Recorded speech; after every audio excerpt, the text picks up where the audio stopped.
nom du Père et du Fils et du Saint-Esprit.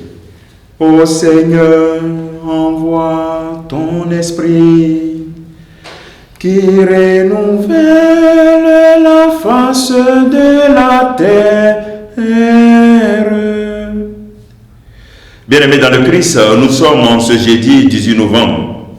Et la parole de Dieu que notre Mère Église nous propose est celle de l'évangile de Luc, chapitre 19, versets 41 à 44.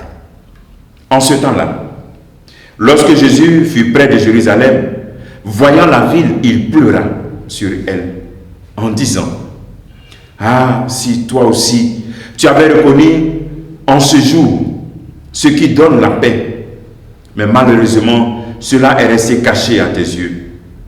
Oui, viendront pour toi des jours où tes ennemis construiront des ouvrages de siège contre toi, t'encercleront et te presseront de tous côtés. Ils t'anéantiront, toi et tes enfants qui sont chez toi, et ils ne laisseront pas chez toi pierre sur pierre, parce que tu n'as pas reconnu le moment où Dieu te visitait. Acclamons la parole de Dieu. Louange à toi, Seigneur Jésus. Jésus pleure sur Jérusalem parce que les habitants de Jérusalem n'ont pas reconnu le temps de grâce de cette présence de Jésus-Christ, le Fils de Dieu. Et aussi, il peut arriver que sur nous aussi, Jésus puisse pleurer. Il a dit clairement, qu'est-ce qui peut le pousser à pleurer sur notre vie? C'est lorsque nous ne reconnaissons pas le moment où Dieu nous visite. Mais c'est quand est-ce que Dieu nous visite? Dans le temps de Jérusalem, en ce temps de cet évangile, c'était la présence réelle, historique de Jésus-Christ dans cette ville. Mais maintenant, aujourd'hui, quand est-ce que Dieu te visite? Quand tu écoutes sa parole, quand tu reçois un bon conseil, lorsqu'on t'interpelle sur quelque chose, lorsqu'on te fait des remarques, Dieu te visite. Et quand tu écoutes une parole, tu sais que ça concerne ta vie, Dieu te visite. Et lorsque Dieu te visite, et tu fais fi de cette visite, il arrive ce que le Seigneur a prophétisé sur Jérusalem. Il arrive la destruction. Tu es assujetti, tu es dans l'esclavage de cette réalité de ta vie qui t'empêche de découvrir, de voir Jésus-Christ. C'est dangereux de ne pas reconnaître quand Dieu nous visite. C'est vraiment dangereux. On est menacé. Menacé. Ce n'est pas une vie de paix. Jésus fait beaucoup.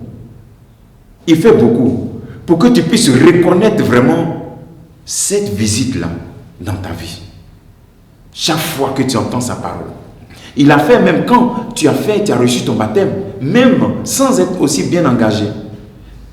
Mais tu as écouté une parole qui t'a interpellé pour te montrer que tu dois revenir à la grâce de ton baptême.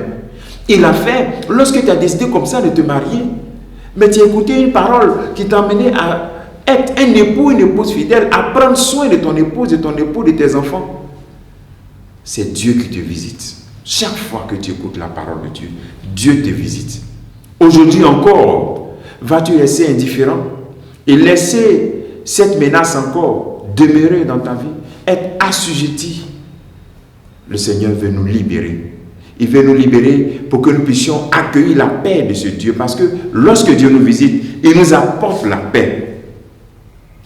Le Seigneur te demande encore en ce jour, vas-tu encore me laisser pleurer sur ta vie? Chaque fois que je te visite, que tu n'écoutes pas. Il te dit encore, que dois-je faire encore pour que tu puisses croire? Que dois-je faire encore pour que tu puisses croire? Je suis mort et ressuscité pour toi. Et encore ma parole, tu la reçois. Et tu ne crois toujours pas. Et tu ne veux toujours pas tout me donner. Demandons au Seigneur cette grâce en ce jour, qu'il ne pleure pas vraiment sur notre vie, parce que nous voulons nous repentir. Et que nous puissions nous retirer et puis poser un acte de reconnaître l'acte de salut de Dieu dans ta vie. Et puis d'accueillir Dieu dans ta vie. Que le Seigneur te bénisse et qu'il nous bénisse tous en ce jour. Au nom du Père et du Fils et du Saint-Esprit. Amen.